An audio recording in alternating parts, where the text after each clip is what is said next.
that one.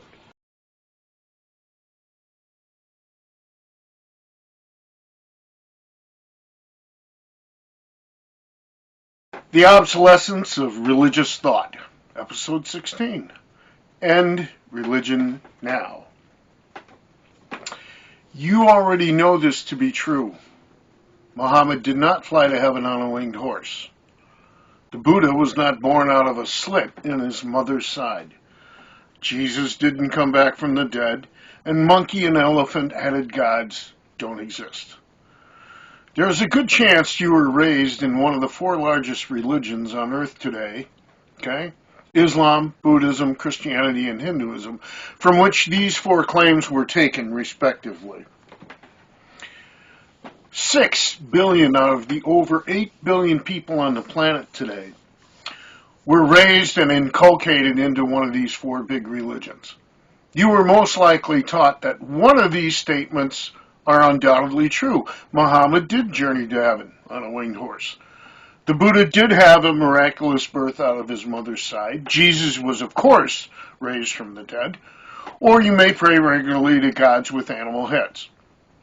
Yet, they are all myths. We know this. They're pure fantasy. And you probably think at least three of these claims to be as silly and childish and absurd as they sound because you believe one of the other ones. Okay? You weren't born believing these things. Depending on where you were born determines greatly what you were taught to believe, often under the threat of damnation.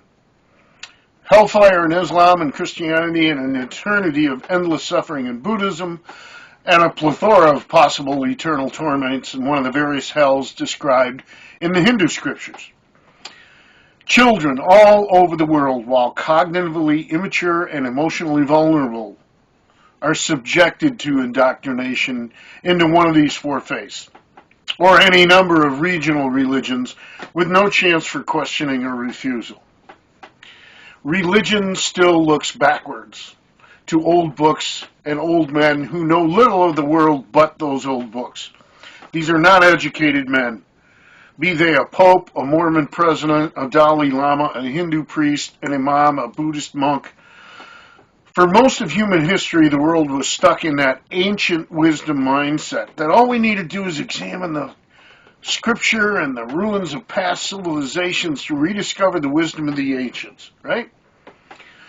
But since the Renaissance thinkers, the Enlightenment natural philosophers, and the scientists of the scientific revolution, much of the world has turned instead to studying nature itself, no longer relying on the old books to tell them how the world works. The books were wrong. They are more wrong today, yet the religions carry on, stuck in a 2,000 to 3,000 year old thinking and primitive, ridiculous explanations. God did it, does it, our God does it. Yours is a fantasy, ours is the real God, and it's all in our book. Ours is the real scripture, the only true religion. God is on our side. Allahu Akbar. Onward, Christian soldiers. Kill the infidels in any religion. Beheading? Yeah, ISIS was up to it. Hamas was doing it last month. Christians did it for centuries. You got a really interesting woodcut you can look at, I think from the 1600s, of Protestants and Catholics beheading each other. Make ISIS proud nowadays. Read Judges in the Bible. Okay, Gideon, what did he do? Behead his enemies at God's behest. You already operate in most moments throughout your daily life with a secular scientific perspective. You don't pray to spirits for good fortune. You don't make gestures and incantations to ward off evil spirits. You don't throw magic dust at things. Your grandmother might have believed in the evil eye, but you don't. You don't sacrifice animals in burnt offerings.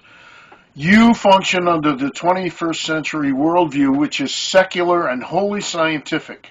You don't freak out over comments that they pretend certain coming evil God's inescapable wrath. Okay? That's what most people believe for much of human history. You expect your 5G cell phone to work better than your 10-year-old flip phone did. And even if you don't understand or couldn't begin to explain how the invisible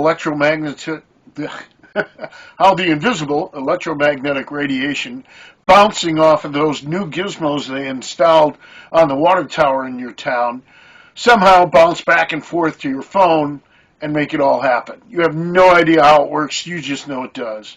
You know your GPS device, right, will get you to that new restaurant that's miles away without any inkling of Einstein's two relativity theories that make your GPS work. We'll talk about that someday. Religious thought is also obsolete for its pessimism, doom and gloom predictions, temptation, sin, the devil, lurking around every corner. The end of the world is always nigh, right? We've had that daily for 2,000 years from the Christians. They're wrong every year. Religious thought is also obsolete from arbitrarily dividing us into competing sects. We could be one tribe. We are one species. We could be one tribe if we could get rid of religion. Religious thought is obsolete in teaching that faith, that belief without evidence, is some sort of virtue.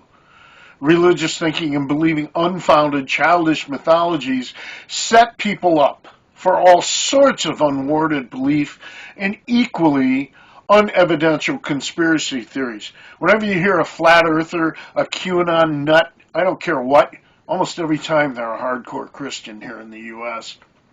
The idea that God did it as an explanation for anything in experience has been proven wrong and worse than useless. In fact, terribly damaging. Microscopic explanations have often been proven to be true. Mythological explanations, always false. It is time religion stopped lying to children that God or gods exist. The Obsolescence of Religious Thought. That was a short excerpt from the introduction, the book I'm working on now. You are incomparably less religious than the Middle Ages, Dark Ages, up through the 1600s, of what people believed on a daily basis and thought just unquestionably true. Every event, every happenstance was the act of God. Disease was punishment. Good fortune, solely God's grace. Every moment of every day had God's hand in it. Thy will be done by the second. Bleak tunnel vision, yet science somehow crawled out of all of this. And we are still in the middle of that transition from myth to science, from superstition to reason. Hitch was right. God is not great. And the subtitle is, where is it? Religion poisons everything. It sure does. And it's time we put the Bible and the Quran on the myth shelf. Okay? Let's get rid of obsolete religious thought. It is obsolete, and it's arrogant. End religion now. Let's do it. Hey, let's do this. Right? See this one? Got to put it here. Right? You know what that is? Hebrew mythology. Belongs here on the myth shelf. Want to see this one? There we go. Arabic mythology. Belongs right here. Along with Greek mythology, Roman mythology, Egyptian mythology, all the world's religions, the Upanishads, Hindu mythology. Here's some real nonsense from Aquinas and Augustine. Norse mythology, the Book of Mormon, words of Buddha excerpted from the Pali Canon, all of it. Myth, nonsense. None of these gods ever showed up. It's time these two books that dominate our world right now go on the myth shelf where they belong. Adios.